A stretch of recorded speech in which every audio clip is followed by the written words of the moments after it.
Prabhupada. Of course, in those days it was just a few children, so there were 5 or 6 children, I don't know, 7 years or 8 years old. And Prabhupada looked at us and he said, the children of your children shall be the pure devotees. So we're seeing that happening now.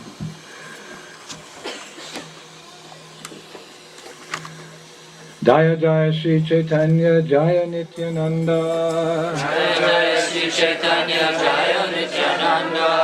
Jaya Dvaita Chandra Jaya Gaura Bhakta Vrinda. Jaya Dvaita Chandra Jaya Gaura Bhakta Vrinda. Jaya Jaya Sri Chaitanya Jaya Nityananda.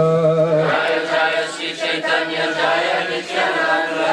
Jaya Dvaita Chandra Jaya Gaura Bhakta Vrinda. Jaya Dvaita Chandra Jaya Gaura Bhakta Vrinda. Sri Chaitanya Charitamrita Madhya Lila Chapter 14, the performance of Vrindavan pastimes. Text number 16. Edeka Chantera Kripa Mahabalaha Tara Anushandhana Vinakarya Sapala. Translation. How powerful is the mercy of Sri Chaitanya Mahaprabhu. Without even inquiring about the king, the Lord made everything successful. Purport. Sri Chaitanya Mahaprabhu's mercy is so powerful that it acts automatically. If a person renders loving service to Krishna, it never goes in vain. It is recorded in a spiritual account, and in due time it will fructify. This is confirmed by Bhagavad Gita. Svalpam apyasya dharmasya taryate mahato bhayat. In this endeavor there is no loss or diminution, and a little advancement on this path can protect one from the most dangerous type of fear. Sri Chaitanya Mahaprabhu has particularly bestowed upon all fallen souls in this age the most potent method of devotional service, and whoever takes to it through the mercy of Sri Chaitanya Mahaprabhu is immediately elevated to the transcendental position. Srimad Bhagavatam recommends, Yagnai Sankirtan Prayar Yajantihi Shu Medashaha. A student of Krishna consciousness must receive Sri Chaitanya Mahaprabhu's mercy. Then his devotional service will quickly succeed. This was the case with King Patapurudra. One has to be noticed by Sri Chaitanya Mahaprabhu, and little service with sincere effort will convince the Lord that one is a proper candidate for returning home back to Godhead. Maharaj Patapurudra did not have a chance to meet Sri Chaitanya Mahaprabhu, but when the Lord saw that the king was serving Lord Jagannath as a menial sweeper, the Lord's mercy upon the king became a solid fact. When Maharaj Patapurudra, in the dress of a Vaishnava, was serving the Lord did not even inquire who he was. Rather, he had compassion upon him and began to embrace him. Krishnadas Kaviraj Goswami wants to point out that nothing could compare to the Lord's mercy towards Maharaj Patapurudra. Therefore he uses the word deka, just see, and Chaitanyara Kripa Mahabala. How powerful is the mercy of Chaitanya Mahaprabhu. This is also mentioned in Prabodhananda Saraswati's Chaitanya Chandamrita. Yat Karunya Kataksha Vaibhava Vatam.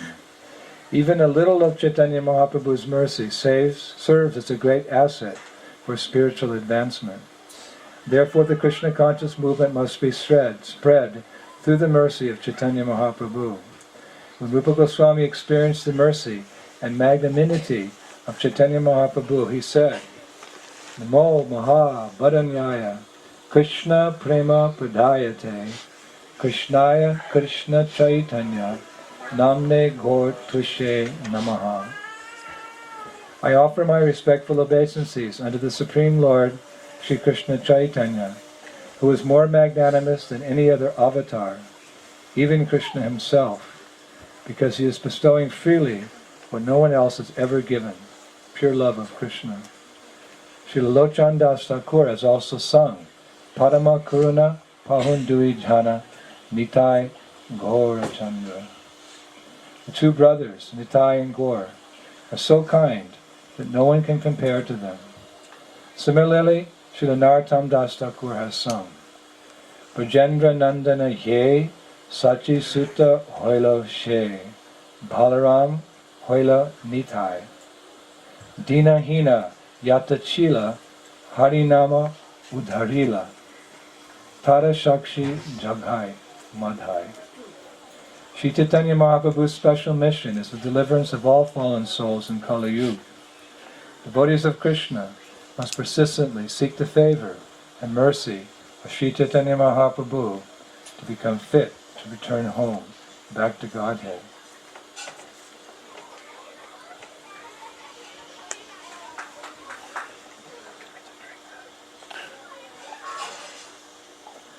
Oma Gyan Timirandasya Gyanangina Shalakaya Chuksuri Meritam Jena Tasmai Sigurave Namaha Sri Chaitanya Manobishtam Shtapitam Jena Bhutale Swayam Rupa Kadhamayam Didanti Shva Padantikam Jai Shri Krishna Chaitanya Prabhu Nityananda Shri Advaita Gadadhar Shivasadi Gaur Bhakta Vrindam Hare Krishna, Krishna Krishna, Hare Hare, Hare Rama, Rama Rama, Hare Hare. Om Mam Harini Shram Om Paro Dattaka Hattaka Keshi Dava Panakalochana Badharakana Kashma. I know it's a little late and everyone worked hard today, some capacity, and you just ate a full meal. This is the worst time to give a lecture. I have a lot of experience. Generally I hesitate to give evening lectures, especially after 9 o'clock.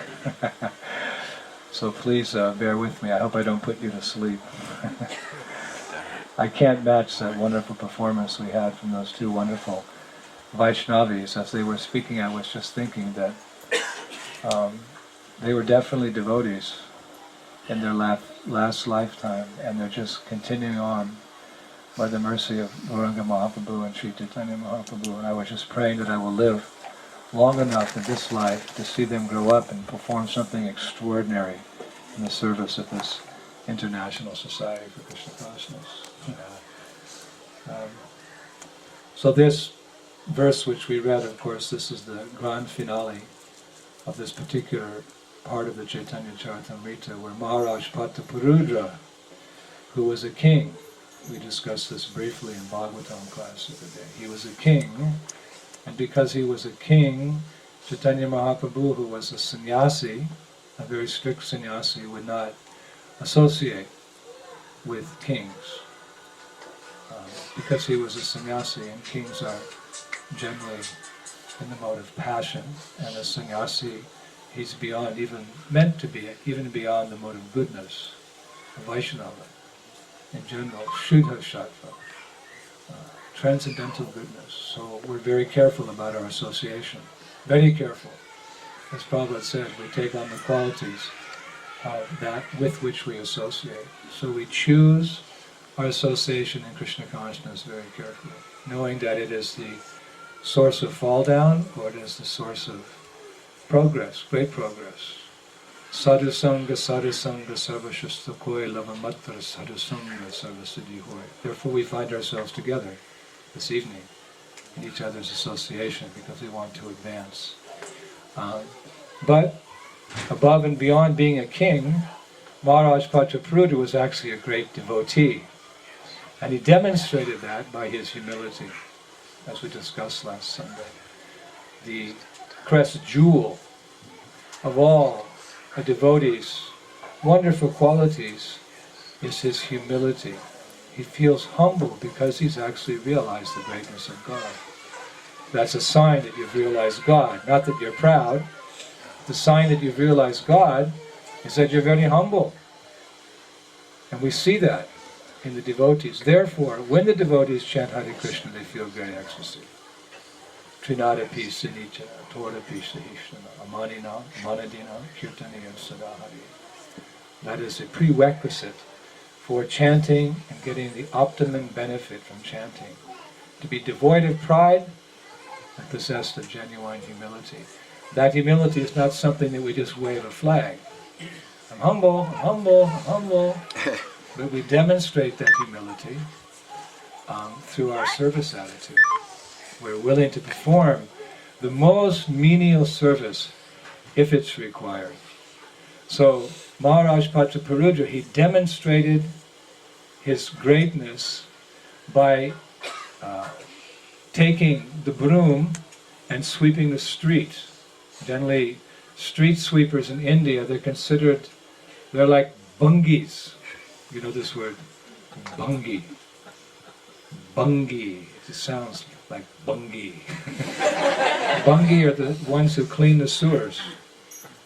And in the old days they would clean the stool, because in days of yore we didn't have sewers. The people would, I won't go into detail in front of the deities, but they would pass on a block of stone from the house, and then it would all dry. And the bungis would come and clean the stones. Like, they're more natural than this. Sewers were introduced by the British.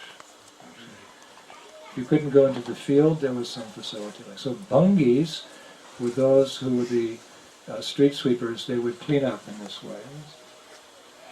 So, street sweeper. The king, he took the broom and he swept the road in front of God. It's a menial service. And Chaitanya Mahaprabhu was also God.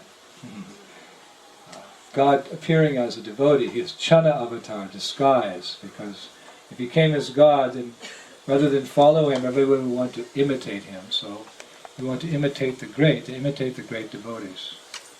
Follow their instructions. He will gradually also become a great devotee.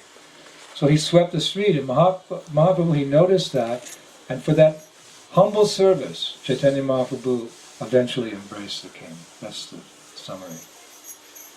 We don't have to do great service and be proud of it. We can do the most insignificant service in humility, and God will give us His grace. So therefore, Prabhupada says, he quotes the famous verse. We have a few very famous verses in our Gaudiya Vaishnava tradition. Namo Mahabharanaya Krishna Prem Pradayate Krishnaya Krishna Chaitanya Namne Gurjase Namaha. Many wonderful transcendental qualities of Gauranga Mahaprabhu describe that he's, in that verse, he's more merciful than even Krishna. So let us just analyze for a few moments before we fall asleep the mercy of Gauranga Mahaprabhu. If you know how merciful Gauranga Mahaprabhu is, then you'll become lolyam, you'll get some greed for that mercy. So, he's even more merciful than Krishna. Let's discuss how merciful Krishna is, and then we can appreciate how even more merciful Gauranga Mahaprabhu is. How merciful is Krishna? Well, one time Prahlad, Sri Prahlad, whenever I mention his name I almost start crying. Hare Krishna. My dear associate and friend, who was not with me on these rigorous trips through America. He'd give half the classes. He'd give half the kirtans. And his kirtans were better than mine. Oh, Krishna. Anyway, we were traveling one time in South India, and we came to Sri Rango. There's the deity of Ranganath. And we met Ram Bhakta, because in all over India you see they have the big white tilak like that, and the red in the middle, they're Ram Bhaktas. Raghupati Radha Rajaram Patita Pavana Sitaram Sitaram Jai Sitaram Sitaram Jai Sitaram. Prahlad is a Ram Bhakta. Actually, he's a Gaudiya. He is very deep devotee, Sri Prahlad. He's aspiring for Vrindavan. But when he was a boy, he was so much attracted to the Ram Lila. Not just because of the Kshatriya, the arrows and the swords and the fighting, off with the nose of Suparnak and all that type of stuff. Little kids are fast. But Prahlad, being a very deep devotee, he was into the bhav, the love of that very loving, sweet loving pastime between Sita and Ram. It's the romance story. It makes Romeo and Juliet look like kindergarten. It is the romance that we should focus on, not the romance of this world.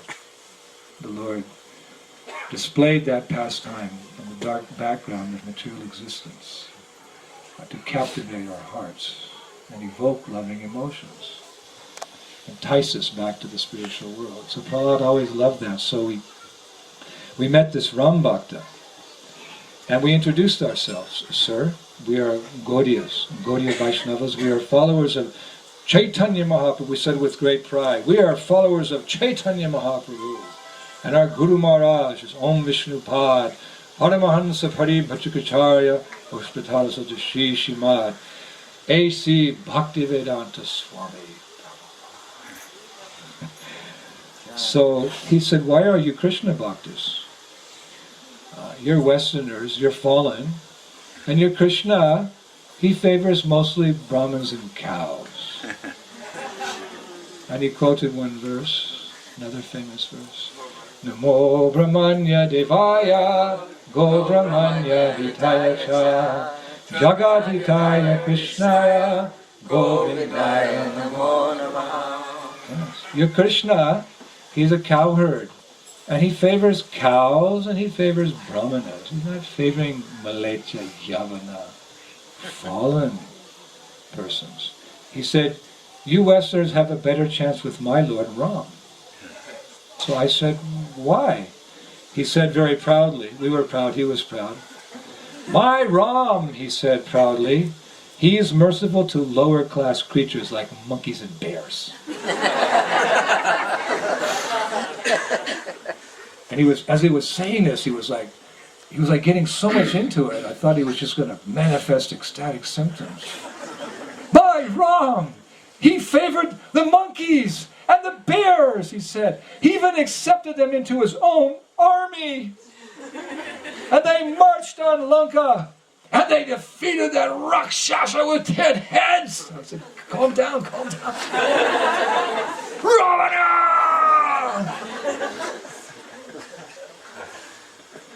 And then Sri Prahlad, he smiled, he said, yes, but, you see, these monkeys and bears, they had to go to war for Lord Ramachandra. But our Krishna, after milking his cows, he just gave butter to the monkeys of Vrindavan. He didn't force them into an army. Our Krishna is so kind that when he finished his curds and wheys and butter, he was very kind to the monkeys. He didn't send them into war to fight. He gave them butter. And then he said, some acharyas even say that he even did this to repay the monkeys for their hard work as warriors in Ram's army. Then he really dug in. He said, just see how Ramchandra, he refused the advances of Suparnak and even cut off her nose. But when she appeared, because she appeared again in Krishna Lila, as Kupja, Krishna purified her. So our Ram Bhakti was getting really nervous. Oh yeah, that's right. Cut off the nose of Suparnak. But when Suparnak appeared in Krishna Lila, Krishna straightened the hunchback up. She was a, hunchback. He made her a very beautiful woman. And then Prahlad said, and whereas Ram disfigured such a witch, Krishna delivered a witch. Putana. Yes, Ram was very mean to the witch, Suparnak. But our Krishna, he was very mean to witches. Because when Putana came to kill baby Krishna, Krishna sucked her breast milk and her life air. And what did happen to Putana? She didn't even just merge into the Brahman. She went all the way back to Goloka and served there as one of the gopis, actually. Elderly gopis. Prahlad's quite smart. Then he said, just the cook the grass, they say, cook the grass. That means in war, when the enemy soldiers are lying on the ground, mortally wounded, you put them out of their misery. It's called the cook the grass. Coup means in French, like the blow of mercy. He said, and whereas Ram accepted only one wife, Sita, and refused to accept her back after she was with Ravana, our Krishna accepted 16,108 wives, kidnapped by Bhanasura. That's how merciful our Krishna is. The Rambak is, oh, Raghupati, Raghav. But you know what? He didn't change. A man convinced against his will is of the same opinion still. This is the nature of bhakti, and that's all right. Variety is the spice of life, unity and diversity. There's room for all these loving sentiments in Krishna consciousness, because in Vaikuntha there's so many Vaikuntha planets, and in each of those planets there's an expansion of Krishna. Ete chamsa kulo pumsha Krishnashtu bhagavan swayam indriya vyakalam lokam vidanyute juge juge, just to keep you awake a little. All the above mentioned incarnations are the plenary portions, or portions of the plenary portions. Never really got that together. But Krishna is tu Bhagavan Swayam. Krishna is the original personality of God. All of these incarnations expand into the material world whenever there's a disturbance created by the enemies of Indra, the demons, the swords. And where do they come from? They all have their planets. Kurma, Matsya, Narsingh Bhagavan, Bharasuram, they have their Vaikuntha planets. So they come like this, time to time, in this world. So our Krishna, he's the most merciful. And this Ram Bhakta, still he couldn't be changed, because he was a devotee of Ram who lives in one of those Ayodhya Dham in the spiritual sky. Actually, several of Gauranga Mahaprabhu's devotees were also Ram Bhaktas. Like Anupam, he was the brother. There was Sanatan Goswami, Rupa Goswami, Anupam, and Rupa and Sanatan were great devotees of Chaitanya Mahaprabhu and Radha and Krishna. And Anupam, what was he? He was Ram Bhakta. And they tried and they tried and they tried to convert him, but as hard as they tried, they couldn't do so, because he was fixed in his devotion. Murari Gupta was also a Ram Bhakta. Devotees tried to convince him. When Mahaprabhu heard about that, he said, no problem, you can remain Ram Bhakta. So there's room for everybody. Of course, Prabhupada said that those who are drawn to this Gaudiya Vaishnava tradition, to this international society for Krishna consciousness, to be understood that they should have, or hopefully have, a tendency for this Raganuga Bhakti, this Prem Bhakti, as Gauranga Mahaprabhu is revealing to the world. He revealed a love which was never before revealed. Bhaj Bhakti. Before the time of Mahaprabhu, it was Lakshmi Narayan, Aishvarya Bhav, Vaikuntha. But he revealed the love of the gopis of Vrindavan. And we are aspiring to follow in the footsteps of Rupa Goswami. So our Krishna, he is very merciful. He's more merciful than Ram. And I'm saying this today because tomorrow's Ram Navami. I wouldn't dare say it tomorrow about Ram. But then later, Sri Prahlad and I, after our Ram Bhakti, went off chanting and dancing. But anyway, Raghupati Raghava, Raja Ram, Patita Pavana Sita, Jai Shri Ram! Hare Krishna.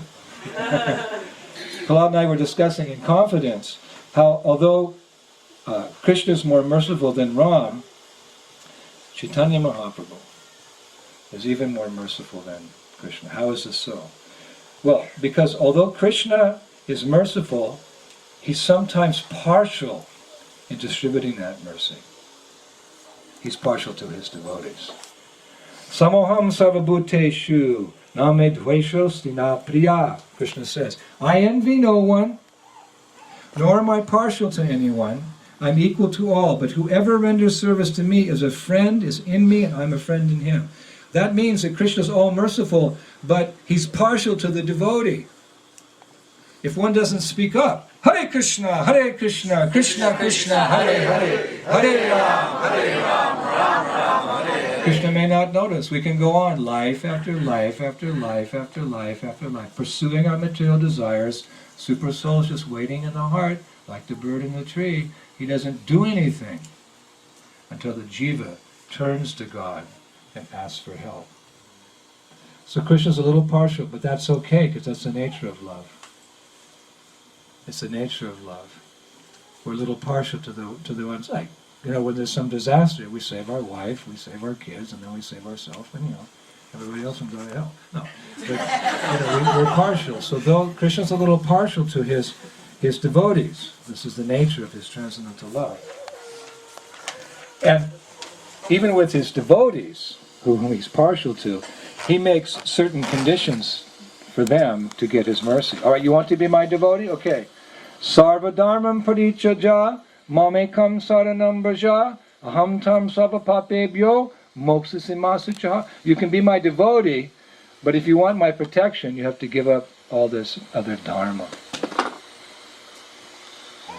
He says, Sarva dharmam parichaja, mamekam saranam. Just abandon all this other dharma. Fully surrender to me, Sanatana Dharma. Then what will I give you? Full protection. For my devotee, Krishna says, I protect what he has and I provide what he lacks. So even as devotees, he's a little partial. You have to, all of them as they surrender unto me, I reward them accordingly. So you'll get the mercy, but you have to surrender.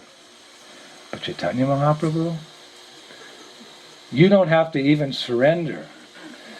Kaviraj Goswami says he's created a network by the Sankirtan movement that even Mayavadis get caught in the net of Chaitanya Mahaprabhu's mercy. Even philosophers and scientists, somehow or other, they hear the chanting, Hare Krishna, Krishna Krishna, Hare Hare, Hare Rama. Enters into the heart. Seed is planted. It's just a question of time. Prabhupada told my dear godbrother Goswami Maharaj, also then the turbulence in the heart comes when we speak of Goswami Maharaj. How we're going on without him, I don't know. Such a leader, our great general. He said to Goswami Maharaj, that if someone just chants the name of Krishna one time, even unconsciously, inadvertently, even in jest, oh, it's the Hare Krishnas coming to the Gainesville, to the university today, the Hare Krishna. Prabhupada said that Krishna puts that person's, he marks that person's name down. Oh, he said my name, and he follows him birth after birth until he makes him a devotee.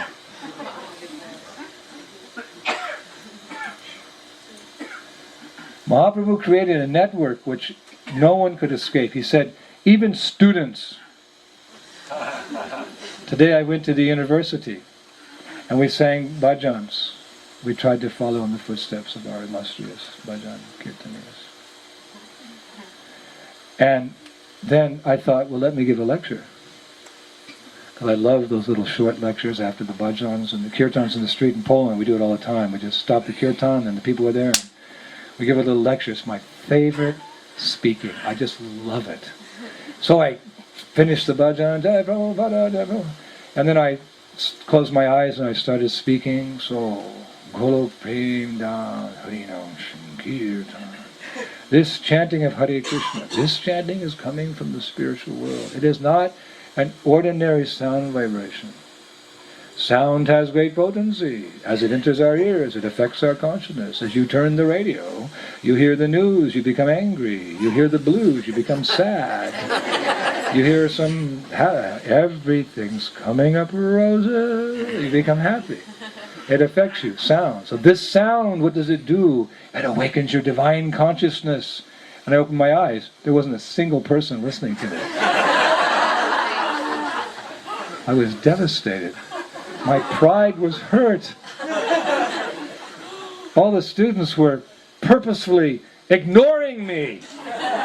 Ignoring the mercy of Gauranga Mahaprabhu. Just anamoya, I thought. They just feeding their faces. Hare Krishna. But they were eating prasadam, of course. But I was thinking, this student class, as young as they look, and healthy and bright and intelligent, they're very fallen. Sex, drugs, and rock and roll. They're more into the gators, right? more into alligators than they are into God's mercy. So I thought, yes, Mahaprabhu is so kind. He doesn't make any conditions. Krishna makes conditions. Sarva dharmam. Mahaprabhu doesn't. He says, Prabhupada said one time, here, take Krishna. Even if you don't want him, take him. He sent Nityananda Prabhu and Haridas Thakur to go out and deliver the most fallen. Jagai and Madhya, they were the least qualified. They were Brahmin killers, rapers, murderers, extortionists, torturers. But to show the mercy of the holy name, Mahaprabhu sent his commander-in-chief, Lord Nityananda, out, and the Namcharya Haridas Thakur, and they chanted in their ears, Hare Krishna, Hare Krishna, Krishna Krishna, Hare Hare, Hare Rama, Hare Rama, Rama Hare Hare. And even if someone tries to run away from the mercy of Mahaprabhu, he follows them and drags them back. Krishnadas was his own servant when they were traveling in South India, and Krishnadas got entangled with some gypsy women. He was living in their camp.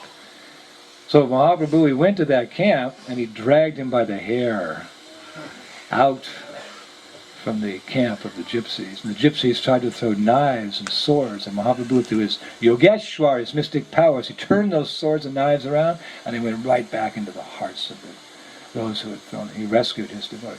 So even if you try to escape, if you're so foolish to run away from the mercy of Chaitanya Mahaprabhu, he runs after you and drags you by the hair. Come on, back home, back to Godhead.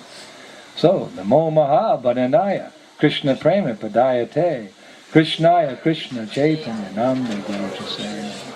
And what is his ashtra? Because in every incarnation, the Lord has to use ashtras to deliver the demons. What is his ashtra? Hare Krishna, Krishna Krishna, Hare Hare, Hare Rama, Hare Rama. This is how he does.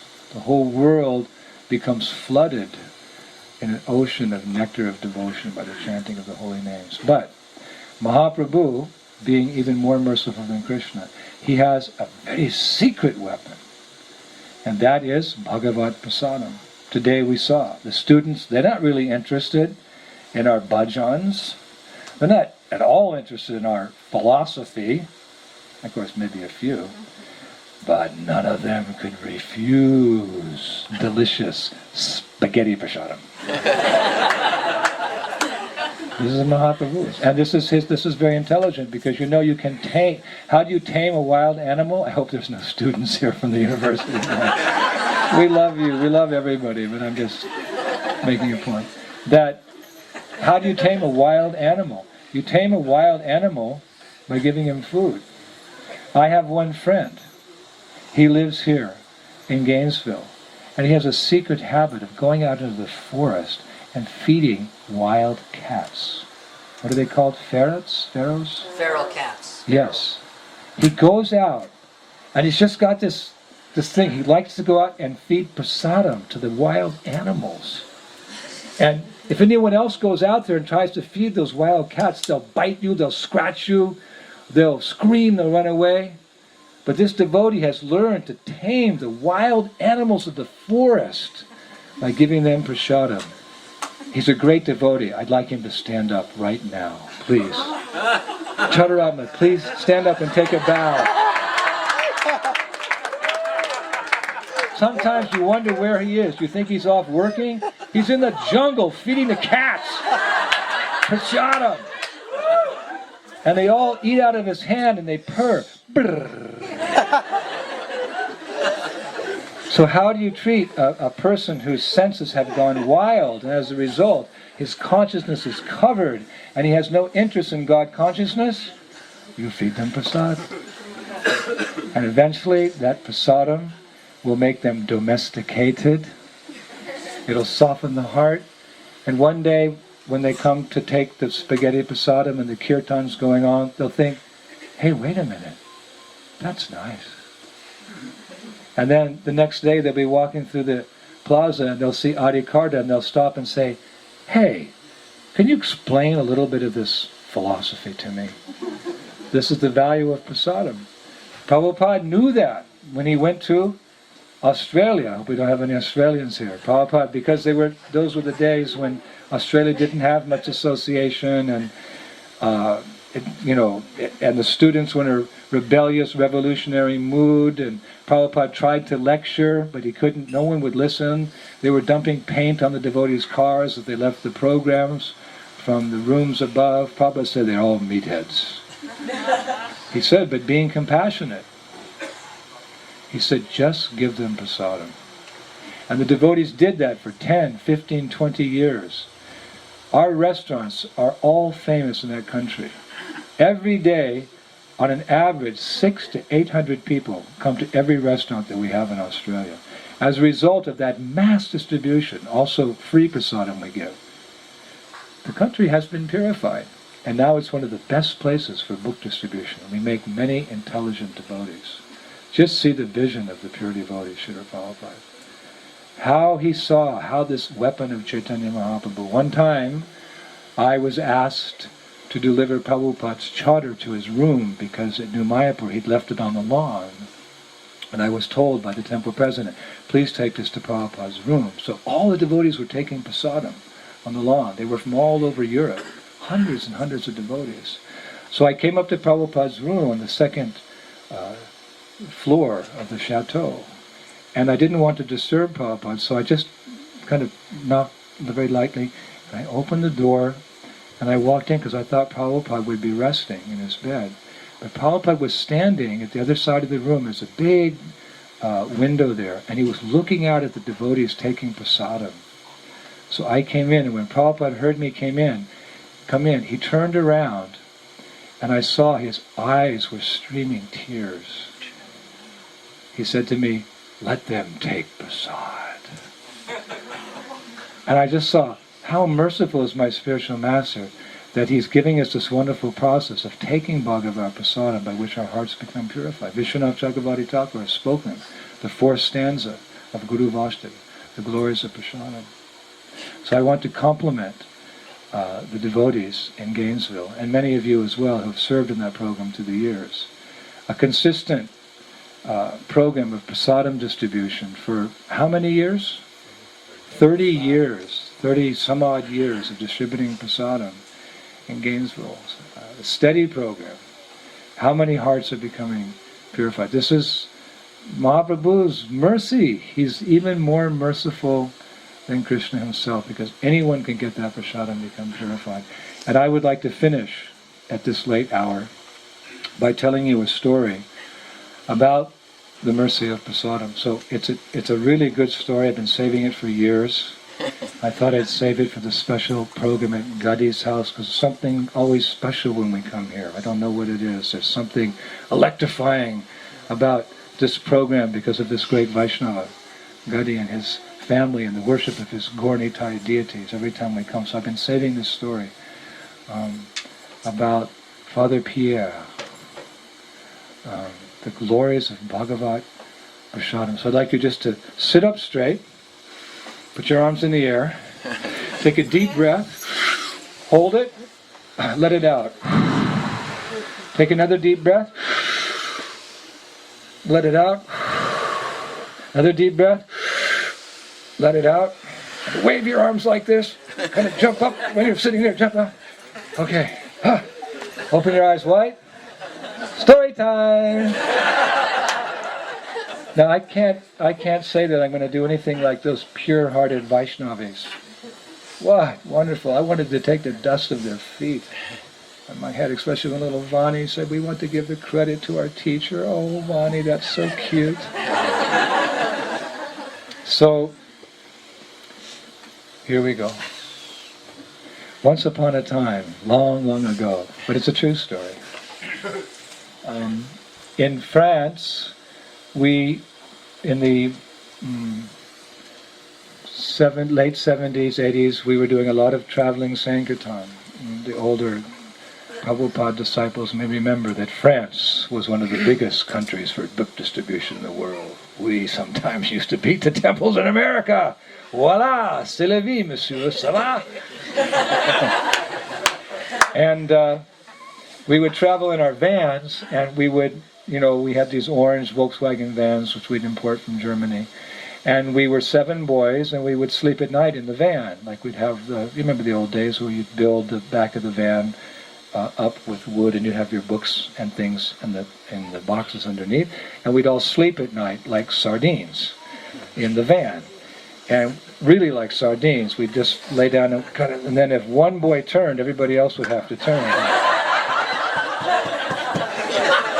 Things like that.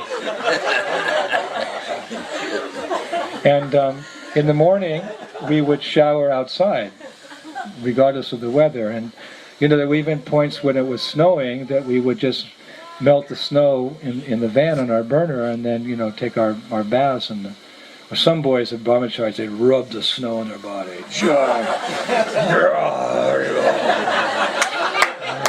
They were like lean, mean fighting machines. We were tough.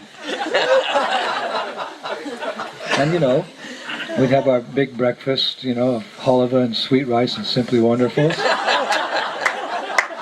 And we go out and all day we distribute books, and we loved every minute of it. Oh, for those days. They were some of the best days when we were young. And but when it got really cold, we would have to, find some other shelter. So we'd try to find some area where they were constructing houses. And we'd go into a partially constructed house and we'd stay in there until the cops caught us and threw us out. Or we'd sleep under bridges with the hobos or something like this. This was a wonderful life. But when it got really cold, we had a thing in France, because France is a Roman Catholic country, or so they say. And especially when we were in the Alsace-Lorraine, which is the eastern part of the country, Strasbourg, Mulhouse, which was previously Germany. The people in that area were very, very pious, and they had lots of monasteries. They had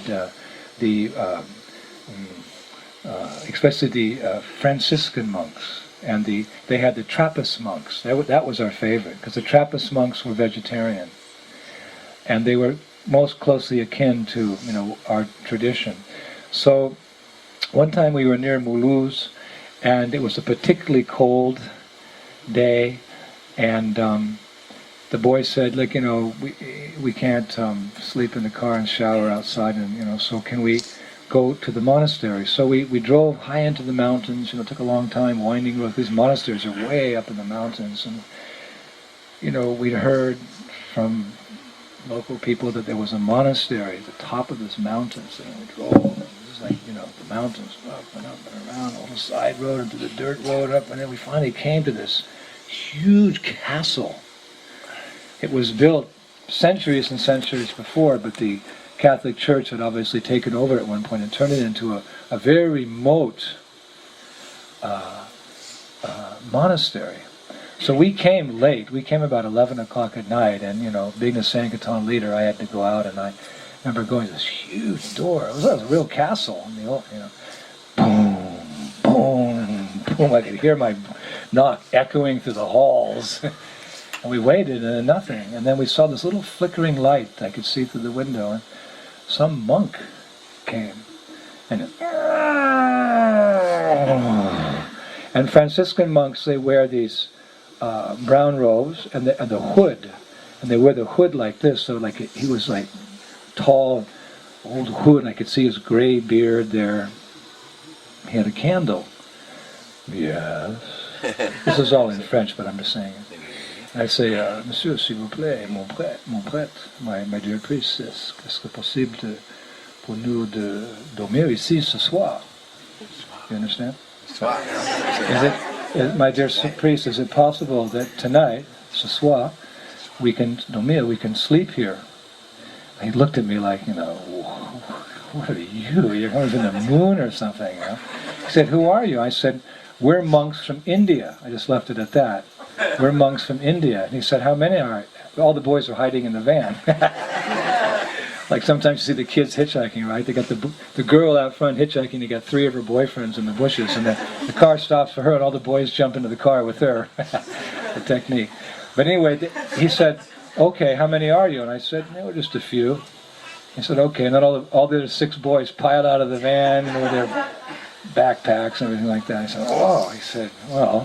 He said, all right. You can stay out. We're going to put you in the basement. You can go in the basement, And you can say, how long do you want to stay? So I said, well, can we stay a few days?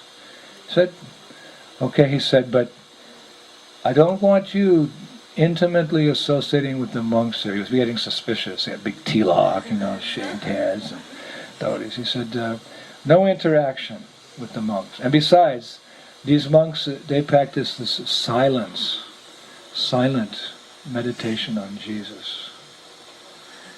Okay? I said, okay, no problem. We took all our stuff downstairs, and then as he was taking us downstairs, and he said, no cooking down here. You want to eat, you eat with us. So the boys were really hungry. I said, put everything back in, put the pots back in the car, and all the food. So then we went to sleep, and then in the morning, we were invited upstairs for breakfast. And these are very austere monks. For breakfast, they have soup and an apple. And for lunch, they have an apple and soup. I'm not kidding. And guess what they have for dinner? Yeah, apple and soup, or however you want to look at it, soup and apple, what do you eat first? And only on very festive days they get a piece of bread. Very austere. So, I got these 6 I was a grihastra, but I had these 6 brahmacharis, big boys that work hard all day long. And we came up and we sat down, and they're looking at me like,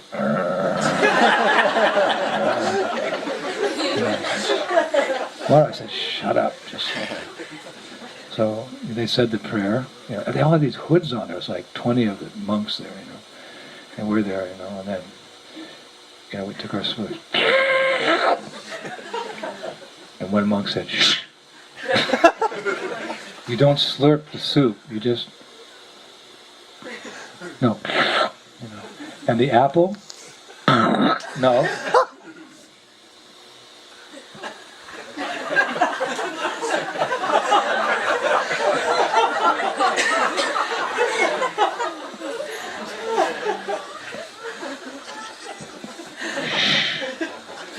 And it's like my brahmachari, they're restless,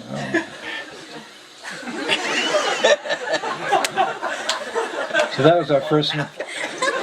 So then, we finished breakfast, and we went back downstairs, and I talked to the boys. I said, okay, out on Sankirtan, you can buy some, fresh cheese and some, some dried fruit and some nuts like that. We want some hot prasadam. We're hungry. So we went 3 days like this. So then it was just too much. So I said to the boys, okay, at midnight you can go out and you can sneak the pots downstairs. So they snuck the pots downstairs, and we had lots of burners and pots. We were hungry boys. So and then that morning they cooked. And while they were cooking, in the morning, before I gave class, we heard this on the door. I went, oh my God. Because there were no windows, I didn't know how they... And I answered the door, and there was a monk there. And it wasn't the same monk. It was another monk. And he said, can I come in and speak with you? And I said, well... the main guy, he said that nobody should come in. He said, well, I've snuck down here from my room. We won't tell anybody. I said, okay, come on in. So he sat down and he said, I have a few questions. I said, well, I'm going to give class now, so you can sit and listen to the class. So,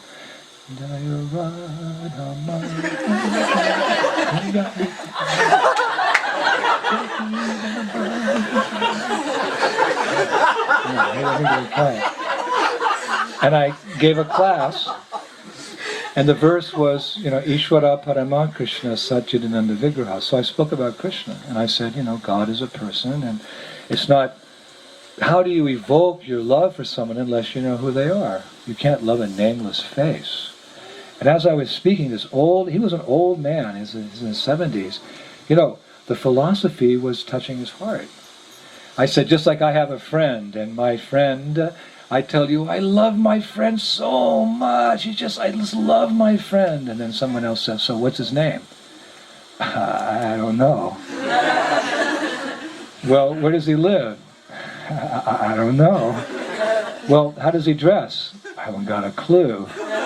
you're going to start wondering, how do you love him if you don't know anything about him? I said, the impetus of love is the detail. How he walks, how he talks, how he moves, how he drives. So, we choose a particular person as husband or wife because of their particularities. So I said, God is the supreme person. And he's most lovable because, I said, he has long, black, flowing hair. He has eyes like lotus petals which extend to his ears. And on his ears he has sharp-shaped earrings. And this monk was like... So at the end he said, you answered all my questions. He said, I want to come back tomorrow. And I went, oh my God. He said, I'll just sneak down. I said, Father, what's your name? He said, mon nom c'est Pier. Pier.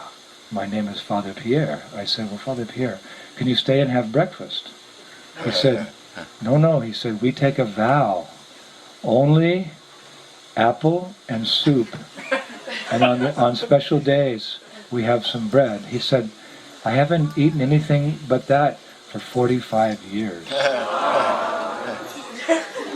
I said, wow. And the boys over there putting, some ghee into the rice, and some spices, the chance, and he could smell it. I could see he was smelling it, and the halava, floating in butter, and sweet balls, and sweet and sour sabji with pineapple. I didn't eat the feast tonight. I always save it for the end. So, I said, but Father Pierre, this c'est le bon nourriture, c'est très bon, c'est le miséricorde de Dieu. It's the mercy of God. He said, well, no. And then he left. So next day at the same time we heard the knock and I entered the door and there was Father Pierre and he came. This went on for 3 days. And then one day I said, Father Pier, please, just take a little sweet. He said, sweet? I haven't eaten in 50 years. I haven't had sweets in 50 years. He said, I've taken the vow. I said, but this is God's food. This is not breaking your vow. He said, no, it's not possible. So, we would eat, and then we'd have to go up and eat the soup, and the apple, So I told the boys, don't eat too much. You got to eat your soup and apple. There's a whole show going on here. We put plastic under the door so they wouldn't, the spices, they wouldn't smell. We're doing everything. So then, I forget what it was. I had to go back to Paris, which is a good 7 or 8 hour drive, to get more books. And when I went back, I forget what day. It was a big festival day. And they'd cooked everything, And I said to the cooks, I said, look, just give me some big pots. I'm going to take it back with the boys. The boys are working really hard. And they had some of that, remember, that's called Varuni juice? Varuni juice. We didn't just have it on Balram's appearance day. I mean, we were drinking that stuff all the time. So they had a big thing of Varuni juice, and they had sweet rice. I can't remember what the festival. It was a big festival, and sweet rice with blueberries in it. And it's a good thing you've already eaten. And halava with strawberries in it, and they had ras malai. I mean, we had some good cooks, in France. The French are known for their cuisine, and we devotees joined, and they were such. Mother Kishore, she could just cook up a storm.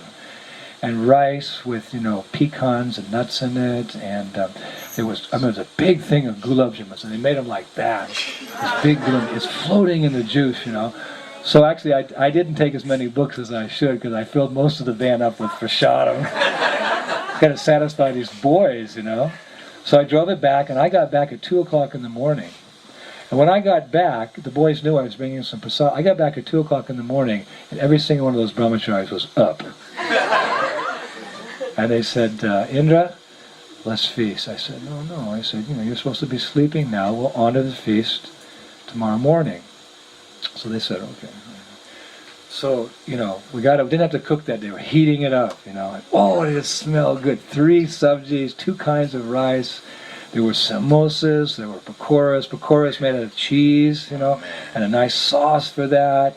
And this big barrel of Varuni beverage. So then, time for class. right on time, Father Pier. He came in, he snuck in. This has been going on about a week now.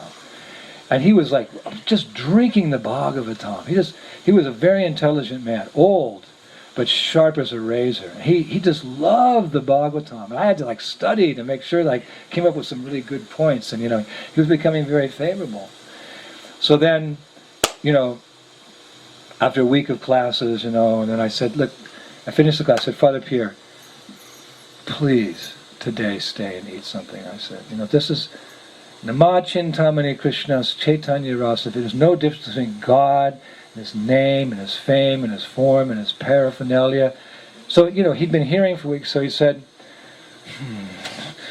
well, it has 45 years I haven't eaten anything but bread but an apple and soup and a little bread. I said, Father, it's for God. Come on, just take one bite. So he said, okay. He said, okay. Well, this is wonderful, So we sat down and we were a little late. The class was a little extended and we were late and the boys were heating it all up. And gosh, all these smells were coming to the room and intoxicating us. So we all sat down.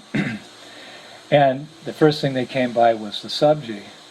So I couldn't decide what Father Pier should take, but I thought it wouldn't be good to give him sugar because he hadn't had that in 50 years.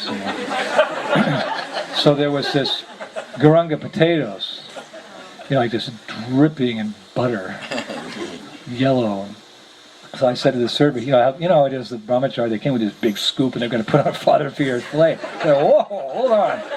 I said, just give Father Pier this much, and then he has to go. So, little thing on Father Pier's plate, and then on our plates, boom, boom, boom. Father Pier is looking, and he starts laughing. He said, you got a different religion than I do.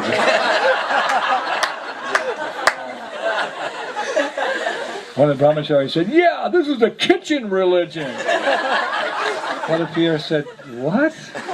He's a scholar, Kitchen religion. I said, it's okay, Father Pier, he's a new boy. So then, I said, instead of Surya, we asked Father Pier to say grace. So I said, all you boys, bow your heads. And they went, what? I said, bow your heads. And Father Pier said grace. And then he asked for a spoon, because we all boys dug in with their hands. Father Pier took a spoon. He just took a little nick of that potato with a little ghee and spice and he put it in his mouth and he started to get up. And then, I'm not going to say it was a devil because it was facade, he said, he said,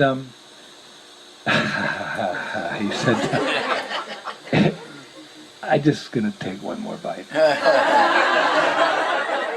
So he sat down and took a little corner of that growing a potato, And he tried to get up again.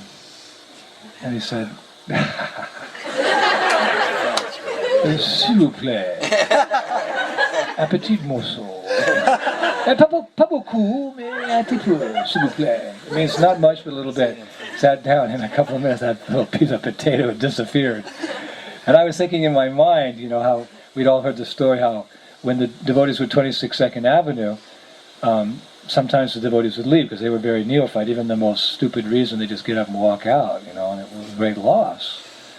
So Prabhupada, very intelligently, had placed a big pail of gulab jamuns next to the door in 26 Second Avenue on the way out. You know this story.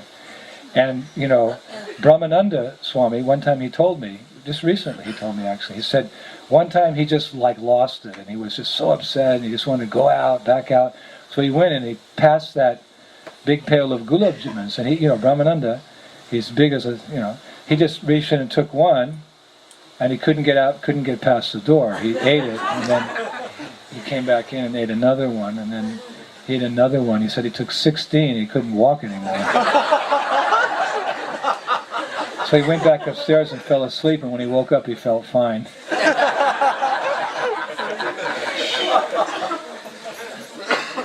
So I was thinking it's Father Pier. He was sitting there, and he couldn't leave. So I was thinking, oh my God, what's going to happen next? So, as this was all going on, other things were being served, like that hot steaming rice with, cut almonds and peas in it, like that, and some, spices, and then the devotee came by, and Father Pier said, "I'll take a little bit of that." Un petit peu, s'il vous plaît. Pas beaucoup. That means a little bit, not too much. The brahmacharis, these guys are like getting intoxicated. Boom! Father Pier went, whoa! I said, Father Pier, be careful. You haven't eaten like this in 45 years. That's right. He said, a little more of that yellow stuff. So they came with the growing of potatoes, and then they came with there was 2 other subjis, and then, and he started eating it. And I don't know if you remember, we mentioned this the other day, that when you take, do you remember the first time you took prasad? Those of you who weren't born into this movement, you came from the nether regions of the universe, and you were eating all kinds of abominable things, and you bit into a samosa, hot samosa with curd and something like Mother Ruchira would cook. It was like mouth-watering. So you didn't eat. You ate. I haven't eaten yet, so I can get into it. So, he was like, okay, give me one of those, and give me one of those, and give me one of those. Pretty soon his plate was full of, I think there were 16 preparations. And Father Pier, he was a gentleman. He was going through it very slowly and relishing the prasad. And then he started getting intoxicated. Remember? He started laughing. He was a sober scholar. And he started laughing. And the boys started laughing. And it got really loose. And I noticed that Father Pier, the more he ate, the more he dripped, that pretty soon they had this brown, they had this kind of front piece here, and there was like this growing of potatoes going in. And then he had like rice in his beard. And he had a little green pea in his mustache. And he's going on and he's saying all these jokes in French. And some of them weren't very nice jokes. They were kind of gross, And even the brahmacharis were kind of turning red, I didn't understand that much French, but one of the boys said, "Oh my God, you should hear what he's saying." And it turned out he was a really humorous guy. So after a while, he's kind of like this, he's kind of leaning. Then he took his spoon, he went, whoop! He started eating with his hand. And, everything was kind of mixed. There was a subject that was kind of wet. And he didn't know how the devotees, you take a little bit like this and you put it in your mouth. He was like they do in India, how they mix it all with their hands? He was like mixing it all, making a ball and putting it in his mouth. Maybe it was the Bengalis last night. And it's going on like this, and he's laughing, we're joking, and he's getting really loud. I said, Father, shh. They're going to hear us, They're going to hear us. Woo, he said, give me some more of that yellow stuff. Woohoo, he went. Praise the Lord. We were getting intoxicated too, so it was like we were having a really good time. And one time he stood up and he gave some impersonation of somebody, I don't know what it was. And, nobody knew who he was impersonating, but he thought it was so funny. He was the only guy laughing. And he sat back down. Give me some more of that, give me some more of that. We hadn't even started the sweets. This is going on a long time. And I'm thinking, got 45 years, this guy's digging into 3 samosas, and he had like 4 or 5 pakoras, and he really liked the growing of potatoes. Give me some more of the yellow stuff, I think, geez, how much can a guy like that eat, He's going, and then the sweets came. And I said to the server, I said, probably it's better that Father Pier doesn't have sweets. He said, no, don't say that. Like a little kid. No, don't say that. I said, okay, all heaven's going to break loose. So we started with the sweet rice. I don't know if you ever do these little ceremonies for like the children when they hit 6 months, right? They choose the Bhagavatam, or they choose the money, and they crawl. Like all the time I'm asked to do this, like especially in Indian homes, like, you know. And then you give the first grains to the child. And you know, the child's been taking mommy's milk. It's not sweet. Sorry, ladies. It's not sweet, you know. And all of a sudden he gets this little baby gets the sweet rice, you know. And all the time I see the babies, they just grab for the spoon. And they like... I think, how's this kid ever going to drink milk again? They're taking the sweet rice. I love it. So Father Pier, you know, 50 years he had not taken a sweet. You should have seen his face light up when he put that sweet rice in his mouth. He just, boom, he went, oh la la, oh la la la la la la, encore. That means more. Like we say aniyor, encore, encore. I said, Father, take it easy, take it easy, take it easy, Father. You know, the eyes were rolling, and then, he was like a drunken man. 4 cups of sweet rice. He downed them. Glug, glug, glug, glug, glug, glug, glug. And even the brahmacharis. One brahmachari said, better be careful, it's going to come out of his ears. It's going on like that. I'm not exaggerating. 4 cups of sweet rice. Then they brought some cookies, you know, bam, bam, bam, like 4 or 5 cookies.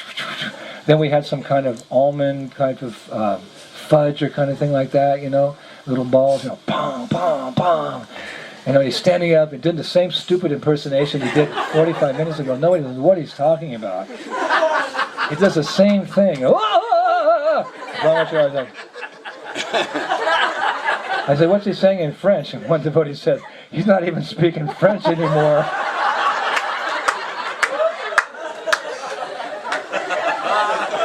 We can't even understand what he's saying.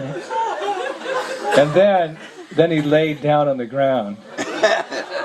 And I think the halva came then. So he's laying down on the ground, and he has got a bowl of halva next to him.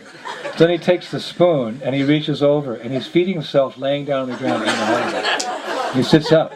Wow, ça c'est très bon. Ça c'est très bon. Bon means good, très means very. He said, that's very good. Ça c'est très bon. So, and he ate a big thing of halva. I said, Jesus Christ alive. I was thinking, I'm going to eat them. He looked like 7 months pregnant. And then he said, qu'est-ce que c'est ça? You know, that was a gulab jamun. I said, oh my God, oh no. I'm going to be accused of murder. So the boys were like, they were also gone. You know, I was like trying to hold back, like, I thought, you know, something's going to happen here. You know? So then they brought this huge thing of gulab jamuns over. And one brahmachari said, Father Pier, ici c'est le process, vous prenez la gulab jamun, vous prenez la maille, coupe. Vous mangez comme ça. I didn't have to translate, right? This boy had a big mouth. He was from Algeria. He was a big boy, had a big mouth. He said, Father Pier, you take the gulab jamun. He said, you don't bite it. You put it in your mouth, and it gets stuck, and you go, boom! The Father Pier said, ça c'est extraordinaire. He speaks French. Ça c'est extraordinaire. That's extraordinary. So Father Pier went, voilà, regarde. He's like, watch me, he said, regarde. Voilà, ça c'est gulabaluba. Shouldn't say gulaba. Gulabaluba. Said, vous prenez la gulabaluba? I thought, oh my God! Father Pierre's gonna die! Ça c'est bon! I said, hide the gulabs. So one devotee started to drag them away. He stood up and he dragged that thing and he dragged and moved it, and all the juice went splash all over his clothes. And he had this drippy, gooey juice. And he had like rice and peas and little parts of samosa. And, and just, he was a mess. And his beard was like this, and then by that time his thing was off, and his hair was like that, his eyes were wild, and So he started eating the gulab jamuns. I swear to God, in front of our deities, he ate 11. And every one of them, boom! Somehow he learned a trick. More sauce, boom. Sauce, boom. And I thought, okay, now he's calmed down. He saw there was one more pot. Hola, mon cher ami, my dear one, my loved ones. He said, qu'est-ce que c'est ça? And one devotee said, Maharaj, watch out, it's the Varuni beverage.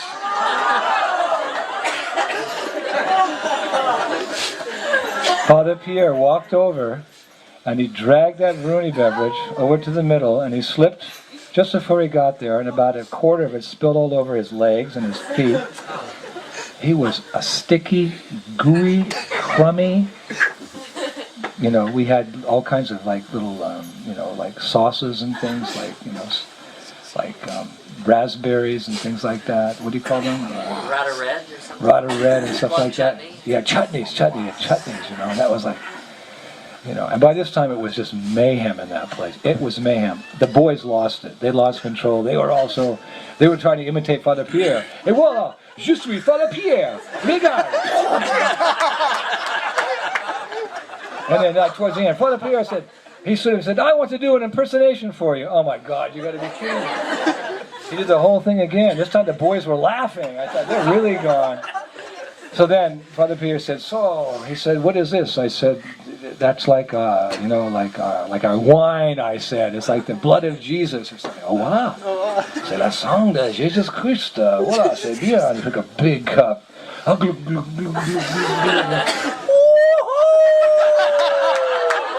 Monseigneur Jesus Christ. Voila. He started like dancing around.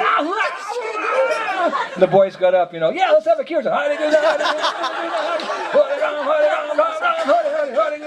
And they started dancing with Father Pier. One guy, one brahmachari, the Algerian, he picked him up like that, like we swing around. He started swinging around like a helicopter. I said, hold on, it's all going to come out. Father Pier's like, woo. Turning green, then it just stopped just in time. He said, Gula Baluba. Gula Baluba.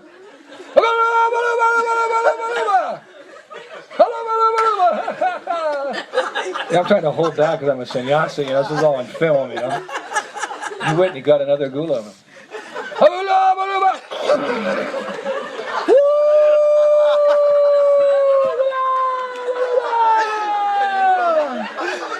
Seigneur Jesus Christ. Wild man. Shot him everywhere. The devotees are screaming. Oh! All of a sudden. I knew it. There's a knock on the door. We've been down there 2 hours. We missed breakfast. There was this knock. Boom. Boom. Like a very determined knock. Boom. Immediately, we all became silent. You could hear it. Silent. We're just like, all the Brahmins, we froze. Father Pier. Krishna, Jesus, Krishna, Jesus. Monseigneur, Krishna, Hare, Jesus, Jesus, Krishna. Woo! He's like, Murada, Shira, Krishna, Jesus, Agula, Baluma. Shut up, Father Pier! And again, boom, boom, boom. What do we do? What do we do? Indra, what do we do? I don't know. Shut up the priest.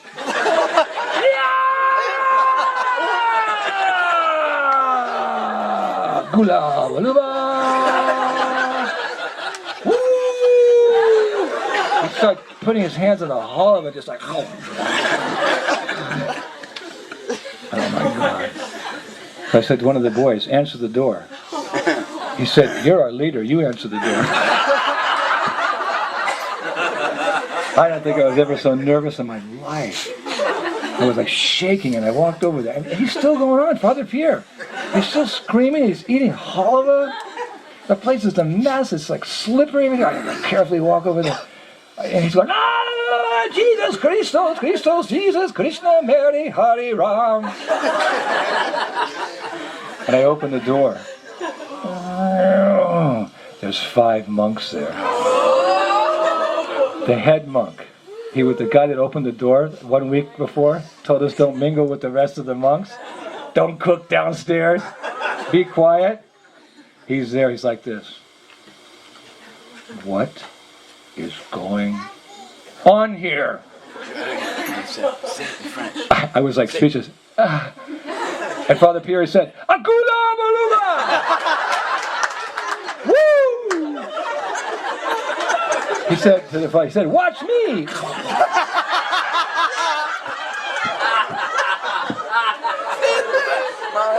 And the yellow stuff. And the halaba. Yeah. Woo! Come on, come on, come on. Woo, we're gonna dance. Krishna, Rama, Jesus, Mary, Mary, Mary. Woo-hoo.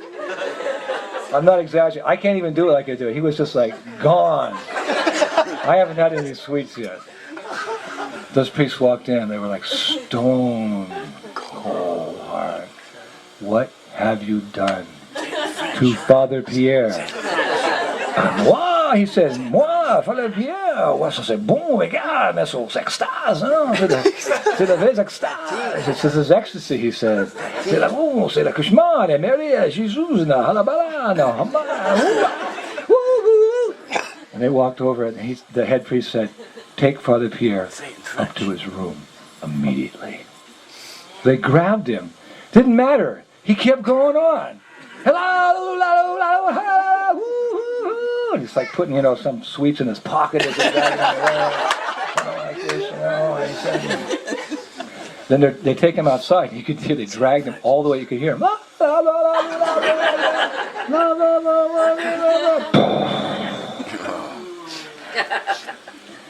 The whole time he just stood there staring at us. And the boys were like so scared now. They went up against the wall.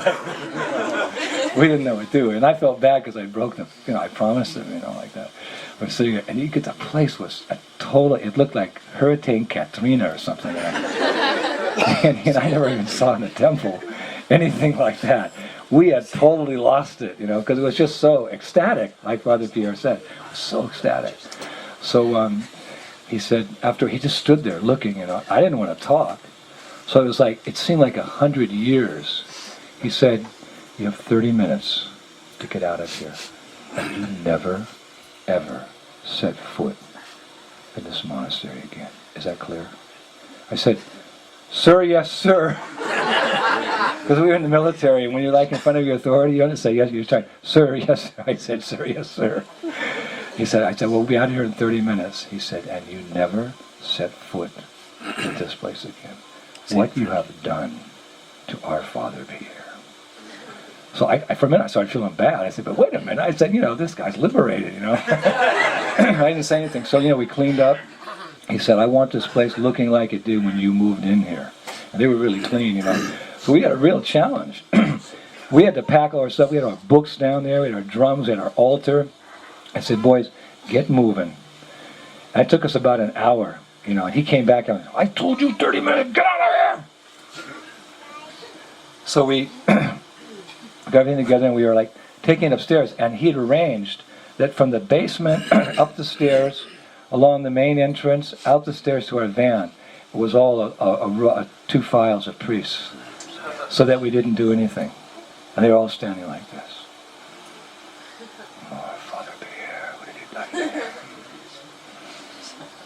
So we're taking our thing over, and the last thing we took, we left it real clean, and I said, I'm sorry, I don't want your apologies. So we're going out, and just before I'm the last one out, right? I was some Wilson, last one out, and there's a monk, and he goes like that, and he hands me a little paper. It's taking us an hour and 20 minutes or something. He hands me a paper. So, we get outside, and then we get in the van, and we start to drive away, and I look upstairs, and there's like the top of the castle. There's this little room, and there I can see Father Pier, and he's standing like a little kid. I could see he was crying. Tears were coming down his eyes. I couldn't believe he was sober. He was there all alone. You could see that I had that cord. The cord was untied. He was still completely covered in a shadow.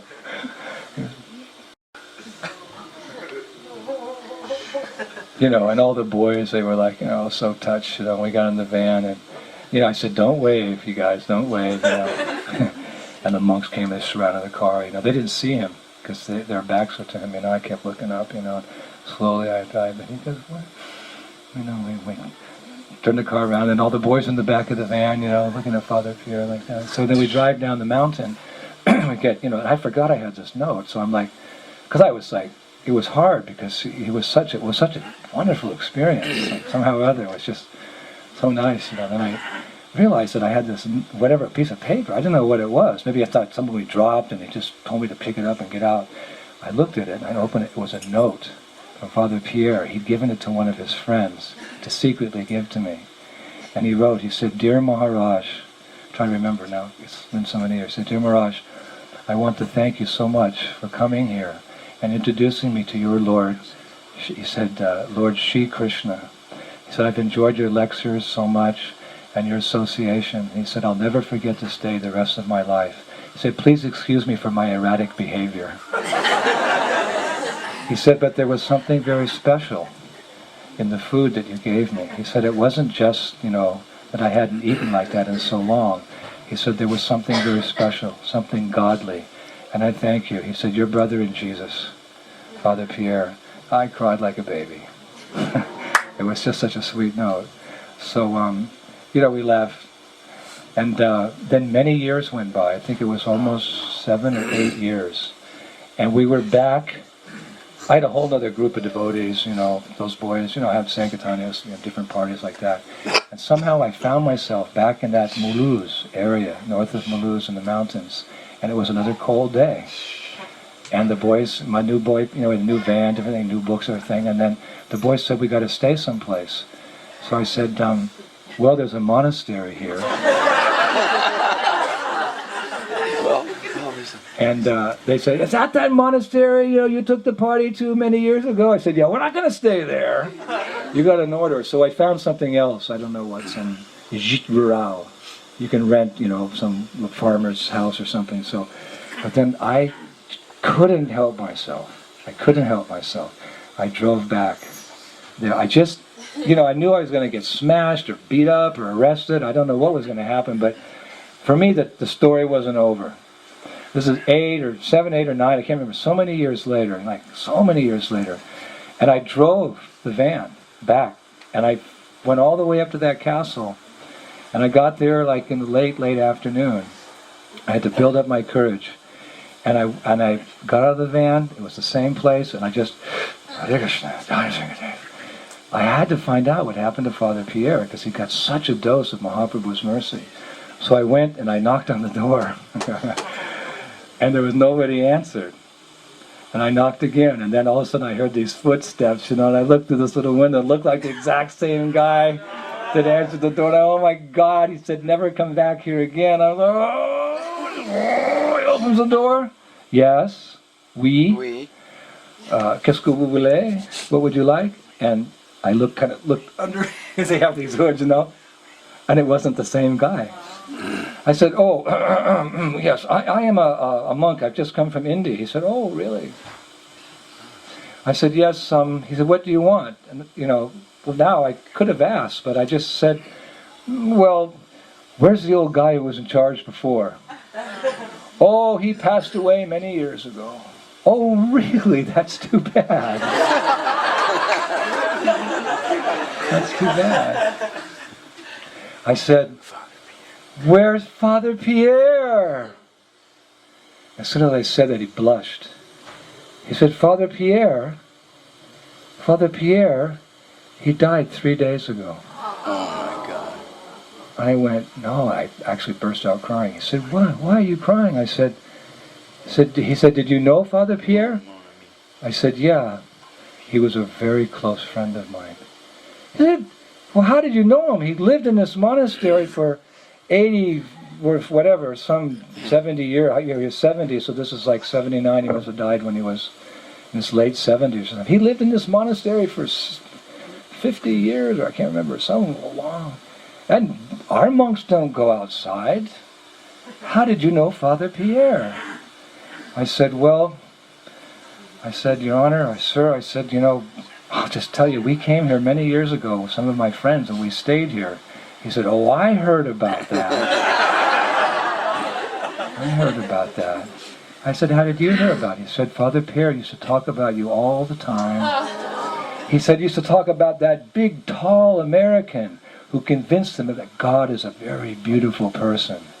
I said, "He said that?" He said, "Oh yeah, he was very impressed by you. He really liked all you boys." And he said, "Well, let's go to his grave.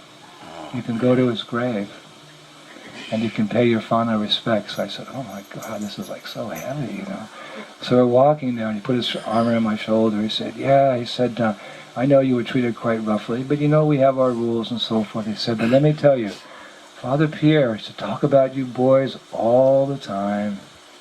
All the time he used to talk about it." So we went to the grave, and he kneeled down, so I also kneeled down.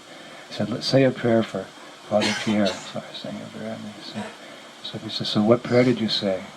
I said, "Well, Father, I said that I was praying to Father Pierre to please to please look down upon me from his residence in heaven with God, and please bless an aspiring devotee like me to achieve a nice destination by going back to the spiritual world." So he said, "Oh, that's very nice." He said, "Let's walk back." So we walked back, and he said, "Yeah." He said, "You know what he talked about the most?" I said, "What?" He said, "That delicious food you had." He never forgot that food. And sometimes we'd hear him, especially he said when he was in the shower, he'd be singing, "Hare Krishna, Krishna Rama Hare Hare." Do I have it right? I said, "Almost like that." He said, "How does it go?" I said, "It goes, Hare Krishna, Krishna Krishna, Hare Hare, Hare Rama, Hare Rama." He said, "Well, thank you for visiting our monastery and paying respects to one of our greatest monks, Father Pierre." Shri Krishna Sankirtanya Ki, Gauranga Mahaprabhu Ki, Hare Krishna Mahamantra Ki, Shri Bhagavat Prasadam, Lord Chaitanya's secret weapon Ki, back home, back to Godhead Ki, Gaur Premanandi. Hari Hari Hari Bol. Thank you, Hare Krishna. Indradyumna Swami Maharaj ki.